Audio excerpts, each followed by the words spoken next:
Hello, everyone. This is Mr. Crow with the Bird's Eye View, and I'm here with War Duck. Hard case. awesome. So we're here today to discuss our next topic, and it's kind of it's an article that we read that is about a guy's book writing about the thoughts and the inputs of how Gen Z views the world. Is that a good way to put it, guys? Yeah. You think? Because he definitely. basically is. Well, here, let's switch over and then we'll show you here. For sure. He kind of gives some things that we should be on the lookout for, Right. like. So he's a Teacher of the Year award recipient, and he wrote a book about this topic. And this is how we kind of came across it during this article here. Yeah. And because he is a teacher, he also at the end of the school year, and I'm trying to remember, was he a teacher for was it high school or junior high or something like that?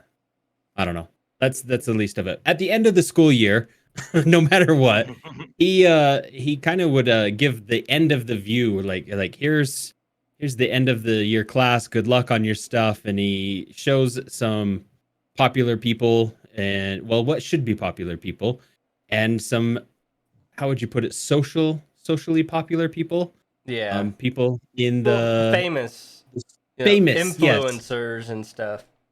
like modern Yeah. day influencers. But he would show people like I don't know, I'm trying to remember what some of them were from the past, who, or even from the not the future, from the future. No, there were even some people like he would show, nowadays. like, Mike Pence and Nancy Pelosi. Thank you. And Those were the then- names and then, I'm looking like, for. The Kardashians and those.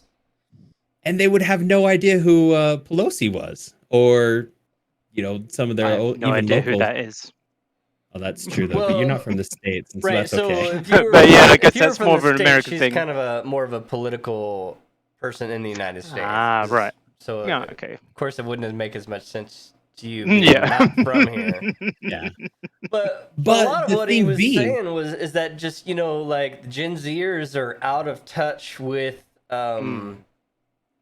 with the actual real society that they live governing in. world. Yeah. There you Yes, go. society. That's a good way. Yeah, they're out of sync, out of touch, because they're living in this influenced world of the social media, and Yeah. that's what they're seeing more. They would recognize, Kim Kardashian or Justin Bieber or Britney Spears over, say, their governor of their, or the mayor of their city or state, or maybe even I would go out to say, and I'm probably pushing my boundaries here a little bit, Duck, you might, as reading it in hard case a little bit, over the maybe even the president, or even a huge influencer of the world and governing. That's how I kind of felt it was, that his article that he was writing about. Yeah, like, he talks a lot about how Gen Zers don't fit into what has historically been regular society and families and that kind of thing. And, Correct. And forever until recently, right? You grew up with most people grew up with two parents, and then those two parents, everybody sat down to dinner table, and then they all had dinner, and now that whole thing is, like, kind of gone. Like, they're more connected with their phones and technology. And here's how he puts it. He says, Adam calls them hollowed out, a generation living solitary lives, hyper-connected to technology, but unattached from their families, churches, and communities. Yeah. And he goes on to talk about how, in general, people themselves are social creatures. And he thinks this disconnection, he says, city statistics show teen depression rose 63% from 2007 to 2017. That's a huge rise. Massive, yeah. And teen suicide grew 56% on top of that. Yeah. He also mentioned another thing that I found very interesting was that way back in the 70s, I say way back, but yet I'm a 70s baby. But way back in the 70s and the 80s, we used to hang out as friends after school and go do things where and I can't remember the statistic exactly what he said of what it was, but people are now instead they don't want to meet people in real life. They want to go back to their home, their safe place, and meet with their friends virtually. With their device. They're Yeah. sitting on their device, He whether says it be playing games and stuff. he says in the 70s more than 50% of high schoolers hung out with friends every day, but by Yep. 2020 that number has dropped to 33%. Now Yeah. There you now go. I'm glad he Wow. used 2020 because that was really before COVID statistics. Mm. Because nowadays that's probably even worse. It's Way even worse Oh now. yeah. But up to then, right? He says modern high schools regularly forego traditional activities like Friday night football games and hunker down alone, watching Netflix, Hulu, Disney, or we have to say YouTube and Twitch. That helps explain why in 2012, 49% of teens ranked in person as their favorite way to talk, but in 2018, only 32% said in person was their favorite way to talk. That is a crazy thing to think about, that kids can't talk to other people, which to Yeah. me explains a lot of what I see in society nowadays. What's that? Do tell. Like I'm Well, interested in that. Do like tell. Little. Yeah, a little bit. like What are you seeing? the you don't agree with me, so you're wrong, and I got to get all my internet friends to tell you you're wrong and cancel you. Mm. Right? Yep. There's no longer a discussion or an allowing somebody else to have another opinion. Yeah. Like Yeah. now you can't have another opinion, because if your opinion doesn't match somebody else's opinion, then you're wrong and they'll internet cancel you or whatever. Or get you kicked off Twitter or whatever. My friends and I way back in the day, we used to call it that, we're gonna get our cyber cowboys. So Yeah. yeah. Yeah. And what's Yes. funny is like even 10 years ago, I don't know if you remember that cyberbullying was a huge ordeal, and the schools were getting involved, and Yep. the police were getting involved. But now cyberbullying is the norm. Like that's what people do. Like is people just cyberbully everybody, but now it's okay. Like I guess that's kind of the weird part that I don't necessarily understand is why is it okay now, but it wasn't okay before? Well, it's because they slapped a new label on it. Instead of it being a cyberbully, it's now just called trolling. And they changed the whole name from it. And as you were saying as well, Duck, like why, like nobody is willing. What I always like to say is a good old debate. Like a bit back and forth about something. What happened to that? Like now it's just like if nobody agrees with that person's opinion, they're just going to get everyone on you until you're just shut down completely and out the picture. It's like but what people don't understand is like everything is reactive thing. Like that's why kids don't socialize in person anymore, because they don't have that chance to have that interaction with people, and they like just prefer to being behind a keyboard where they feel safer and they could say what they want, because that person's not directly in front of them to be like, oh well, it's a bit much, or all right, okay.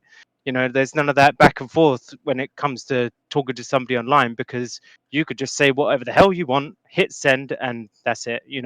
So it's Hold on. definitely crazy how things have changed. Hold on a second.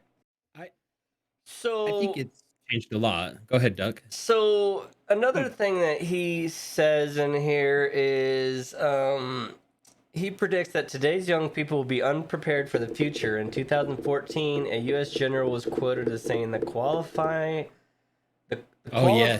quality of people willing to serve has been declining rapidly.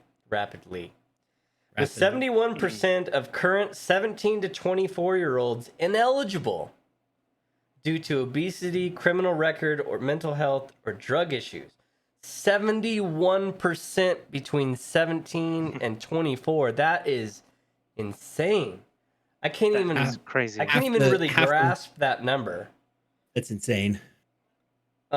He's another thing he says is a recent survey highlighted that 70% of senior citizens can pass U.S. citizenship tests.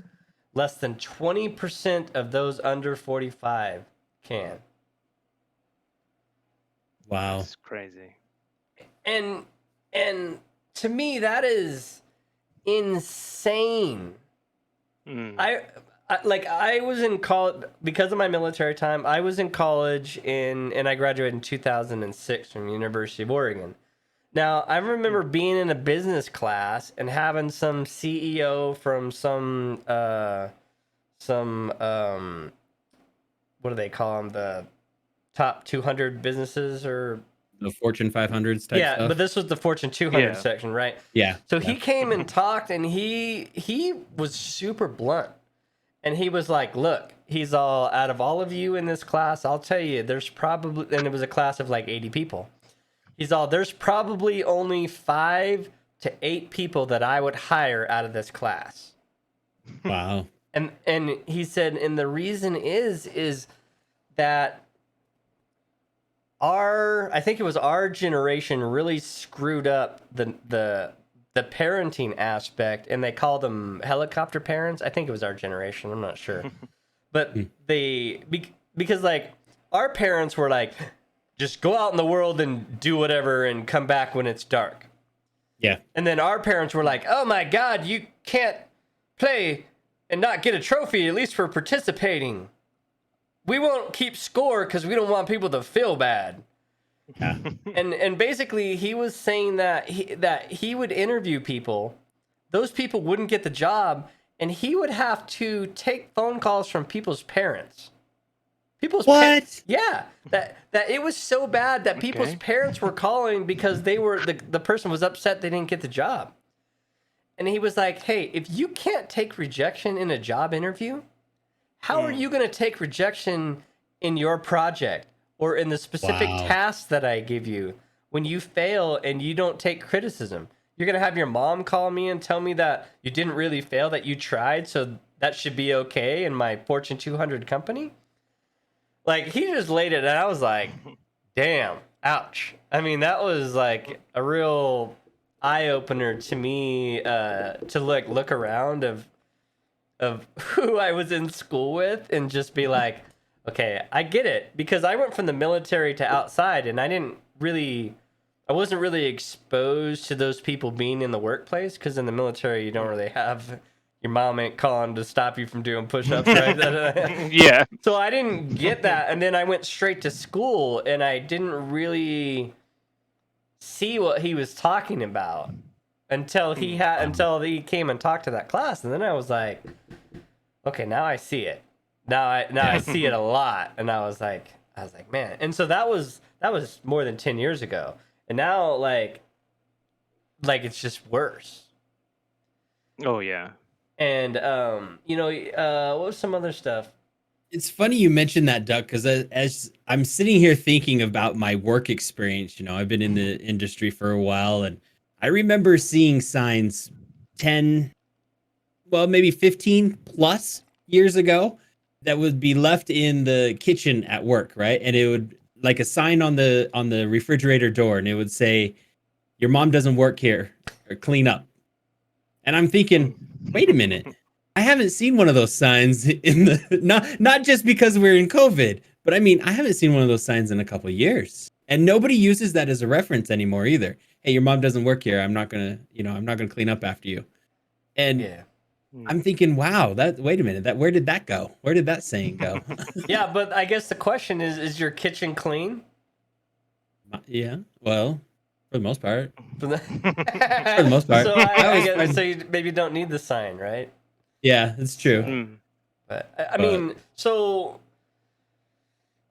what? Because people are more solitary, they're used to picking up after themselves now, or what's how are you bringing that into this? I don't know. I'm conversation? bringing that into where I'm like, it's well, what you were saying, how your mom would give him or not your mom, literally, but but how their mom would call and say, well, he did his best. He did everything he could. He's like, well, if you want to employ me, I could probably come and clean up after him. I could see somebody's mom calling in to do that. I could totally see some of the people I've worked with. I could see some of their parents being like, well, if you want me to, I could come in, or 3 times a week and clean up. So I have a question, Hard Case. Is this an American problem? Do you guys still keep kids' scores when you guys when like, I mean, you have a kid, so eventually he may get into sports. Do you know if young kid sports keep scores or not? Like, I do not know. No, I'm not really in touch with that at the moment. But I mean, when I was a kid, yeah, we always used to keep score. Like, especially at school, like, because I think it was always whichever team won, got to like finish early and hit the showers and all that earlier. So it was always like an incentive to try and win. So you could finish the castle like 10, 15 minutes early and get out of there. So, but I don't know. Like for my schools, yeah, like throughout my school life, it's always been kept score. But I'd like to think that it's still kept score. Like I would, if there wasn't a score being kept, I wouldn't see what would be the point in playing. Because the whole point of any football match or rugby or soccer or the other things, there's a score involved, and a team wins, a team loses. One of my really good friends had a kid when he was a teenager, and so like I just have a 5-year-old now. He's got like a 25-year-old, right? But I remember going to his games, and I'd show up and I'd be like, "Hey, what's the score?" And Chad'd be like, "Yeah, they don't keep score." He's all, but it's because he was keeping score, right? And I was like, I was like, what do you mean they're not keeping score? And then he's like, well, and then the people getting the hurt feelings and everything. And I was like, so what are they like? What are they doing? He's like, well, they still try to score. They just don't add it all up. And I was like, what? Yeah, that's weird. I'm pretty sure scores are kept here. I don't think and the funny thing is the kids are still keeping score, right? The kids still know who wins. Definitely. It's like a parents thing, right? It's like we won't keep score so the parents don't. Well, the parents are still going to keep score so they know who won, but it'll seem like the parents don't know who won, so the kids won't be I don't know. It never made any sense to me, and I was like, this is I don't understand. This doesn't make sense to me. How not keeping score is supposed to protect somebody's feelings, because to me this leads directly into this problem, right? You're not living in reality. Well, if you're not failing, how are you learning to cope with when you didn't do your best, or when you lost, or when it didn't go like it was supposed to? Because I'm telling you, when you get in the workplace, sometimes your projects just don't quite work out like you think they were going to. That's right. And then you have to put up with the consequences. And if I think in life, failure is just as strong as success. Sometimes you've got to fail at something to get better at it. So, and that's what these Gen Zers are missing out on, is those key aspects of life to make you a stronger, better person. So that should be the lesson: is every time you fail, what did you learn from that to help you the next time? Always. Right? And instead of, oh, you suck, you just failed, which, okay, I get how, right, but I could get how, like, keeping score, right? But this made me just think of our last topic, which was, half-assing it, which, I don't know, you can throw a link up or something anywhere. But, oh, great, give me more work to do. Yeah, there you go. So maybe is that why companies these days are half-assing it, is because they have employees who are not fully getting the job done, and they don't know how to cope with the failure, and so they don't. And when it comes down to the end of project needing to be done, they don't have any more funds. They don't have any more. They just got to get it out. And now all of a sudden it becomes a PR problem where it's like, okay, let's sell this puppy and let's try to employ for a couple more months and fix it. I almost said maybe those people are in charge, but I can't imagine any of those people rising up through the level enough to be in charge. So yeah, I was like, but see, I don't. I I don't don't know. think, unless it's a super small company, I don't really think that any boss or supervisor is gonna put up with, um, That much failure. yeah. Okay, Yeah, and it's then true. I say that, and now I'm suddenly remembering when I was a supervisor in the government, and I would tell people they would cry, and Oh, not one I of was those. like, what is happening? Like you were 30 something in a government job and you're crying. No, please stop. I can't. No, no, no. Time out. Get out of my office. I can't deal with We need this. I it. was like, We need a whoa. break. And I was like, how? I- it blew me away. Yeah. A grown adult Yeah. in a government office crying because somebody's trying to explain what you did wrong and what needed to happen. And I was just like, wow. But you know, the other see now we're on this topic. I'm starting to see a lot more of these that I remember now because I remember correcting people and then getting a union grievance filed against me because I yelled at them. And then I was like, wait a Okay. minute. Well, because they were like, wait, he raised his voice at you? Because everybody says I have like one expression at work. I'm just like, the whole time. Right. And so they're like, he yelled at you? Like his voice went volumes higher? And they're all, no, he yelled at me with his tone. And then they were like, yeah, Okay. all right. Union grievance. Right. And they were like, yeah, it's his job as a supervisor to tell you what to do. Hello. Mhm. You know? But now I'm like, this makes perfect sense all of a sudden. It was these free trophy for participating people. Damn it. All right. So how old are the Gen Z? Like what did we I don't think I really figured that out. No, I'm I looking don't at the know. article Yeah, I've now. always been a bit shaky on what generation they are. Like I don't even know which generation I come under, but yeah. But yeah, I know Gen Z is the hot topic of just people that have just it's 19 almost in essence have kind of been coddled through life Yeah. since So they were born between 1997 and 2012. 1997 and 2012. So my daughter definitely is a Gen Z. Awesome. So what's the Yeah, I don't know. I don't know what to say. Like So okay, let's for one, like, it's not just a Gen Z problem, no. right? No, I I think mean, it's No, no, changed. no. I don't care It's what generation you are, you could easily fit into these Yeah. Yeah, these different definitely. areas Well, and problems. Well, it becomes part of the culture. It becomes part of the yeah. what is acceptable. I mean, if whatever you do now offends somebody, eventually that's going to become something that you can't do, And because Mhm. and for whatever reason. back to that general quoting, Yeah, you know, 70% failing. well, Because because Adams also writes, I never hear young people professing love for their country. I used to, Oh, yes. but not lately. That's when I really think teachers have a front row seat to America's decline. And Mm. my generation, or people born around the time when I was born, were still very much pro country, pro military. A lot of people that I know my age were joining the military and still doing that as a I want to join, not as I don't have anything else to do. And we weren't drafted or anything either, right? It was all a choice. Mhm. But that's kind of another thing is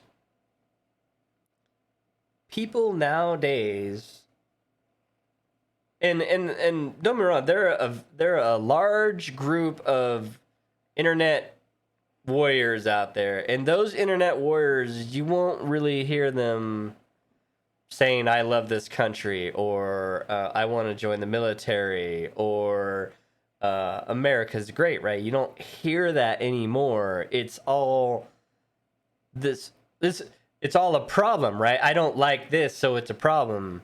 I don't agree with this, it's a problem. And I'm not saying America's perfect, because they got issues, but if you look at America versus a lot of these other countries, hey, America's great when you look at it that way. I've been to numerous countries being deployed with the military or just vacationing, and I'll tell you right now, is as much as visiting other countries is great, I'm not trying to live in a lot of those places. Like, it's just not the same. We take so much stuff for granted. You know, just everybody has a phone, everybody has a car, everybody can just hop right down to Mickey Donald's and eat a 5,000 calorie nasty diet to make you fat because it's your choice, right? I mean, that's the thing, is in America, you have the choices to do all those stuff. These other countries, you don't necessarily have those choices. And I think that's a sad reality of these next coming generations that don't look forward to being a part of America, right? That's kind of what this is. They would rather just be by themselves on their phone and could really care less where they are.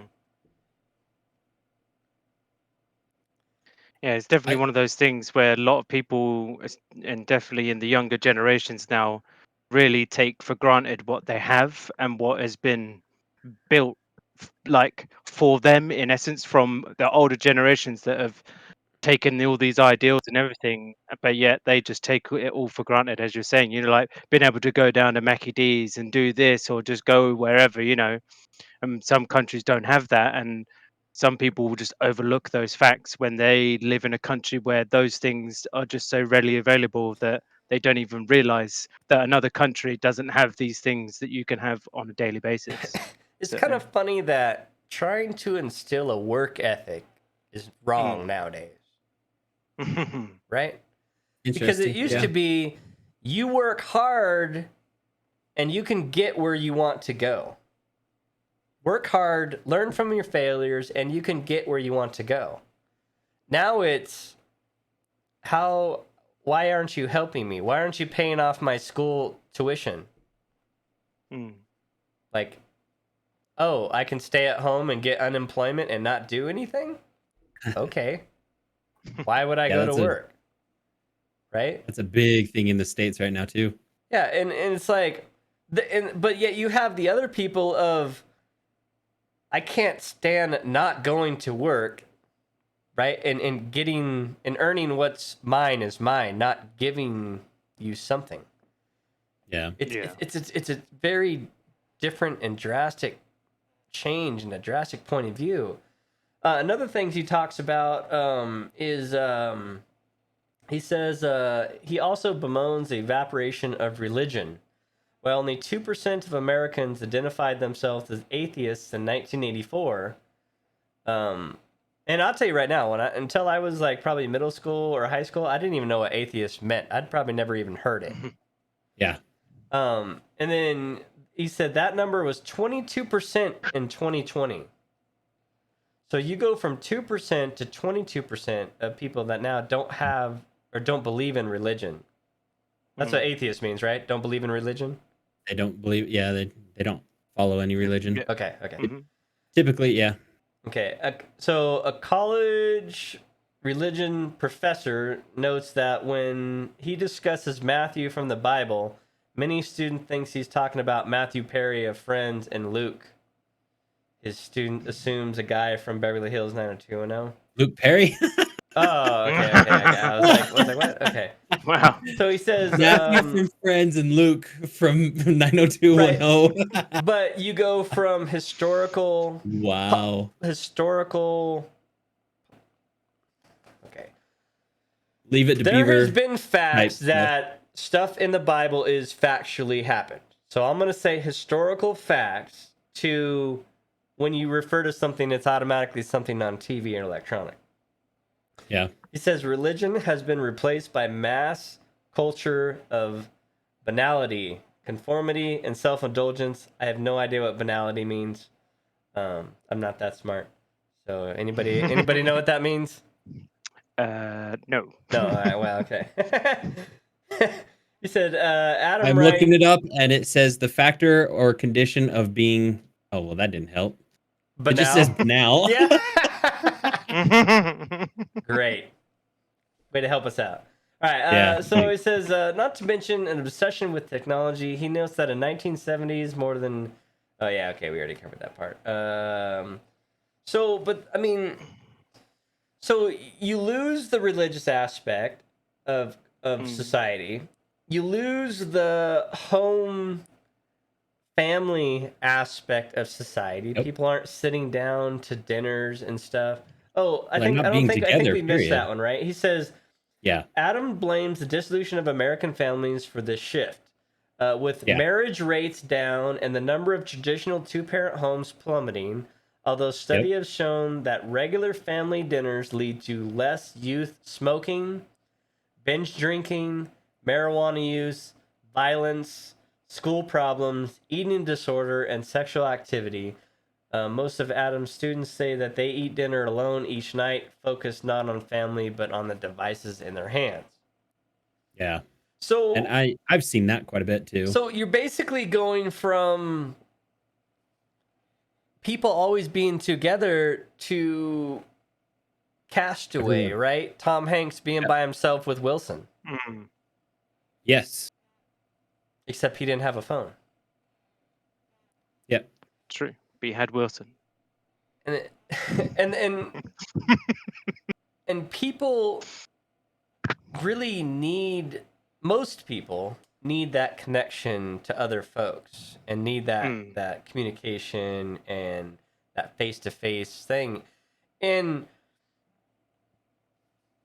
I see this a lot as how people can't talk to each other now, and I think this also has to do with road rage, is right? It's the slight disconnect from I'm at home behind my computer to I'm in my car, so piss off, you can't do anything to me, right? And then you have those other people that are going, yeah, but I'll just follow you home and shoot you in your car now because I don't really have a connection to people, so the loss of life doesn't mean anything to me anymore. Yeah. Right? It's like a complete disconnect, as Crow said, from reality. Yeah. Like you're not living in reality anymore. You're like almost in the augmented reality, right? Where things are happening and stuff that not necessarily real. Which brings me to like Facebook and Twitter and the false narratives and fake news and stuff, right? It's so easy for people to believe things or just to automatically take facts from them because they don't live in the real world, basically, right? They don't know any better. Yeah, That's they're what- not yeah. going out and experience reality to say, yeah, people aren't actually flying around with, from building to building. Right? Because, well, in my phone, I saw somebody do it, so must have happened in real life, right? It was on Facebook. So I guess people can fly now. So maybe I can fly. Let me go jump off a building or something, right? I mean, I don't know how we Interesting. get back other than as parents. Like I am dead set on my kids will not have phones through high school, period. Oh, good luck with They that, will Duck. not. They will not. I'll tell you, good luck with. I'm telling you right now, they will not. And if they do, they're getting one of the 4-button phones that call mom, call dad, call grandma, call 911. That's it. In case you guys need to notice, we're sponsored now by Gab phone. Go ahead and contact us. Is that what it is? Gab phone? It is. Yep, Oh. Gab phone. Well, if they get one, GABB, that's we what love they're you guys. Because I don't like, we limit their screen time. They get like 10 or 15 minutes when they get home from school to watch a little bit of TV, and then that's pretty much it. Like they don't get much screen time, and Nice. I don't like when I see 6 or 7 year old kids whipping out their phone and being on their phone. It drives me nuts. Wow. I know for me, the craziest thing when it comes to phones and technology now is like, I was at the age and at the generation where they were just coming about as I was leaving school. Like people were starting to have phones around year 10, 11, which is near the end of our secondary school. And yeah, and people are starting to get phones and it's starting to become a thing. And I always think to it now, like, I can't imagine what it must be like now. Every kid must have a phone and this and that. And like, it must be absolute mayhem. Like, and also for the social aspect of being a kid, like, I guarantee kids get bullied if they don't have the latest and greatest in technology. They'll probably Oh get yeah. bullied for it because Well, they Guaranteed. don't have the best stuff. yeah, And but they you know, only I mean, get it it. gets that new level. They only get it So texted to them on Facebook. They don't actually get beat up like they used to. Like, true, yeah, it's just used to gonna happen be when we were, virtual. Oh god, yeah, back in our day, yeah, there was And none you of know, that. It was let's I had a pair of Reeboks and I was made fun of because they weren't Nikes. That's Well- the kind of like that was what the stuff we got made fun of. So I remember Yep. being in middle school and spandex was the thing. Okay. Yep, yep. My parent, we never had Biker money. shorts. My first Nikes were Nikes I bought when I was in the military. Yeah. But we didn't have the money to go buy spandex and whatever. So my mom made spandex.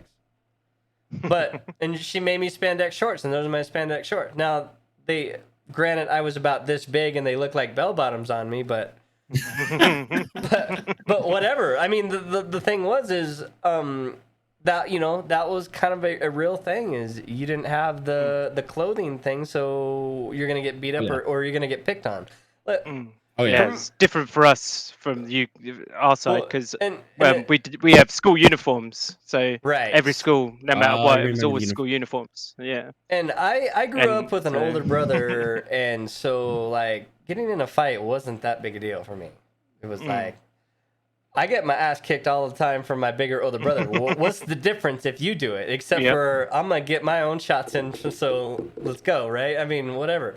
But yeah, like I think the thing is now, like, so when I was in high school, it went from let's meet out in the back and we'll fight it out, and then a lot of times now we're friends, to and I got to watch. Unfortunately, I don't want to say I got to. I unfortunately watched the change of you beat me up. Now my buddy or my older brother has to come and beat you up, Yeah. or went through he that. got beat up too. So now we have to stab you.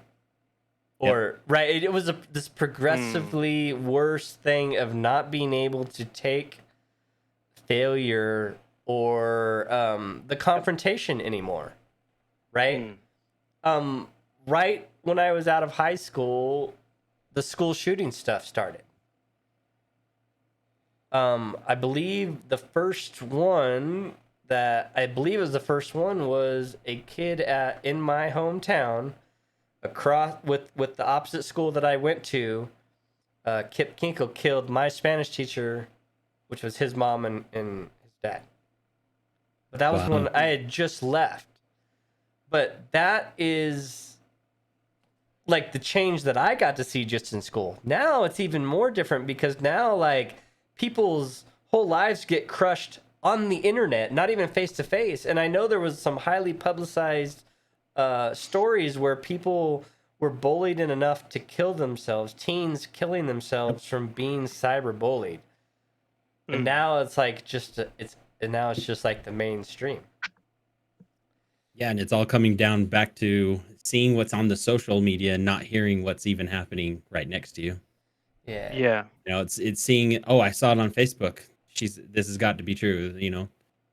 I saw this, I saw that, saw it on Twitter, Snapchat, Insta. You guys put your own name of whatever it may be here, you know, but that's it. And when you said crazy. that the Gen Seers were born from 90 something to 2012. 97 to 2012.